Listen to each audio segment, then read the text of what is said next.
Yesu Kristo nashimye kunzi bijambo ry'Imana hano mu kiganiro. Yesu arashoboye, amahoro y'Imana shalom abane nawe. Ndakuramukije mu izina rya Yesu Kristo nakwifuriza umugisha, amahoro n'umutekano ahantu uri. Haleluya. Yesu nashimye. Ndagufitiye message yawe ivuga ngo haleluya. Uwiteka avutuye imitego y'abansi bawe. Hari ibitego kino gitondo cyane kino kigoroba cyane ano masaha bivanye n'ahantu uhagaze. Hari ikintu Uwiteka akoze. Hari imitego Uwiteka avutuye. Haleluya. Hari imitego abansi baguteze. Hari imitego y'amajambo batezwe. Ndiko ndabona Uwiteka Imana yo mu ijuru ivutuye iyo mitego y'uburyo bwose mu buzima bwawe, mu ruhande rwawe, mu izina rya Yesu Kristo. Reka dusome hano mu gitabo ca Zaburi ibice byaho 124.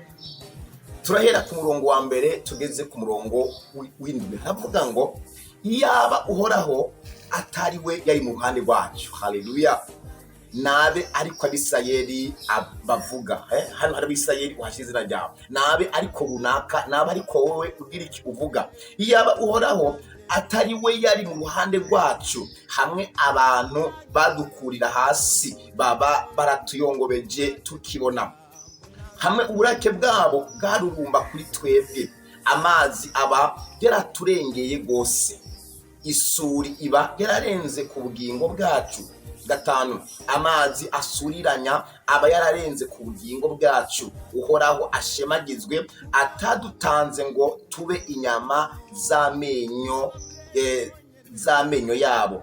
7, ubugingo bwacu bukize nk'uko inyoni iva mu mutego w'abatezi. Umutego uracitse, natwe tuvamwo turarokoka. Imana nishimwe cyane.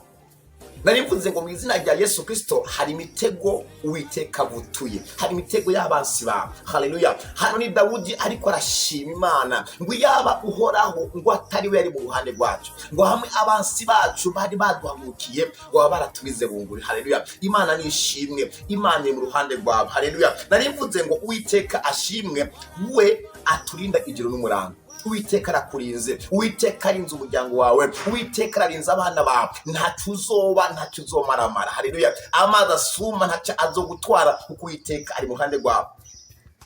Narivuze ngo uburake bw'abansi bawe bubaye ubusa kubera iki? Kubera Imana. Uwiteka aturinze kurengerwa n'ibibazo.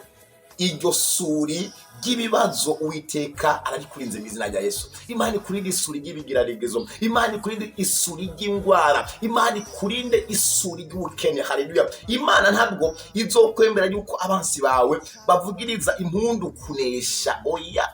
Imana irase ko abansi bategura umunsi mukuru wo guca ku mazi. Haleluya. Hari ibyo bari bapanze, hari amafaranga bari babitse, bazi ngo vya bindi twapanga n'ivyakuna tuzogira uko. Ariko Uwiteka Imana yo mu ijuru umviriza iravyase. Iyo ngwara ntabwo izokurengera, iyo ngwara ntabwo izokwica mu izina rya Yesu. Imana nivuze, Imana yagushigikiye, Imana ikumwe nawe. Ibyo abansi bari bapanze bibi ku buzima bwawe bibaye ubusa. Imigambi bagupangiye mibi irapangutse kubera Imana. Haleluya. Ndiwe nayo komera Imana amashi. Nari gutera haleluya bivanye naho ndi ugashibira Imana kubera Imana ikubereye maso. Uwiteka arakuye ubuzima bwawe, Uwiteka arakuye abana bawe, Uwiteka arakuye umuryango wawe, Uwiteka ari kumwe nawe. Ubuzima bwawe urarogotse. Haleluya. Ubuzima bwawe bukosa. Haleluya. Nk'uko inyoni irokoka ivuye mu mutezi. Haleluya. Ushaka kuba utateze jinarateze. Haleluya. Ndamaze kubona ukungene inyoni ihushwa, ndamaze kubona ukungene ifuku ihushwa, ndamaze kubona ukungene ikintu cyatezwe gihushwa kubera Imana. Haleluya. Yesu nashimwe cyane. Kandi itangazo, uwo mutego bari baguteze nibo ufashe. Haleluya.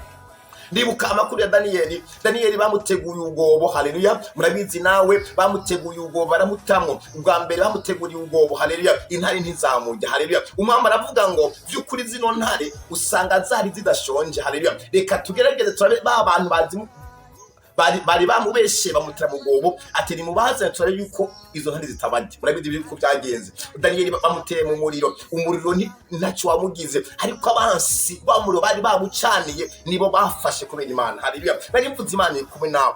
Iyo mitego ifasha ubusa mu izina rya Yesu Kristo. Imitego y'amajambo irapfuye ku buzima bwawe, imitego y'indwara, imitego y'ubukene, imitego y'ukurenganyo. Haleluya. Imana yo mu ijuru iri gushimishije. Haleluya. Komera Imana amashi ko Imana iri mu ruhande rwawe. Imana yagutabaye, Imana kurengeye. Ibyo bapangiye bibi mu mpisho birapangutse. Haleluya. hano mu gitabo nyene ca Zaburi 59 umurongo wa mbere havuga ngo mana yanje unkize abansi banje unshire hejuru y'abampagurukiye. Haleluya. Nari mvuze ngo Imana ikwirije abansi babo kandi Imana igushize hejuru yabo, abari bazi kuzwa munsi yabo, abari bazi ko bazogukandamiza, abari bazi ko bazogukoresha nk'uko bashatse, ahubwo kubakoresha ndiko ndabona Imana yawe ikurengeye. Haleluya. Uwiteka agukirije abansi bawe, Uwiteka arakurengeye. Haleluya. kandi agushyire hejuru y'abansi bawe. Haleluya. Uwiteka nashimwe. Abari bazi yuko uzoba munsi yabo ntibikunze, ahubwo uje kuba hejuru yabo, uje gukomera babibona, uje gutera imbere babibona, uje kugira ubuzima bwiza babibona. Akira inkomezi mu izina rya Yesu. Imana ikugirire neza, Imana ikurengere, Imana igusimbishe imitego mu izina rya Yesu Kristo. Ndagusengeye, ndatura imbaraga ku buzima bwawe, ndatura uburinzi ku buzima bwawe. Imana ikirije umuryango wawe, Imana ikirije abana bawe. Umviriza, ntabwo uzopfa uzobaho kugira ngo wamaze iby'Uwiteka. Urugendo ruracakomeje imbere yawe ni heza, ibyo bikukanga biri imbere yawe Uwiteka aguhaye kubitsinda. Haleluya. Genda mu kazi, hari imitego Imana ikuye mu kazi kawe. Hamucururiza, hari imitego bari bahateze, ariko ndabona iyo mitego Imana yikuye. Hamukorera akazi, hari imitego bari bahateze, hari imitego bari bateze mu muryango wawe, ariko Imana yo mu ijuru, umviriza, batega tutabona nk'abana b'abantu, ariko Imana yaturemye batega ibona. Nari mvuze ngo Imana ivutaguye imitego baguteze. Haleluya. Uvuye mu mutego. Haleluya. Imana ikugiriye isuri, Imana akugiriye neza. Data mu izina rya Yesu Kristo, urakoze kubw'uno mwana ukije Jehova, urakoze kubuza n'intambara mwamurangije mwami, bino bibazo byawe byakomeye kuri umwana wawe, urakoze kurumugiriye neza, umuhaye kubitsinda kandi aragushimiye Mana. Urakoze Mana ko ubikoze, ni mu izina rya Yesu Kristo umwami n'umukiza wacu. Amahoro y'Imana abane nawe. Nkwifurije gutsinda buri mutego, nkwifurije gutsinda buri kibazo. Haleluya.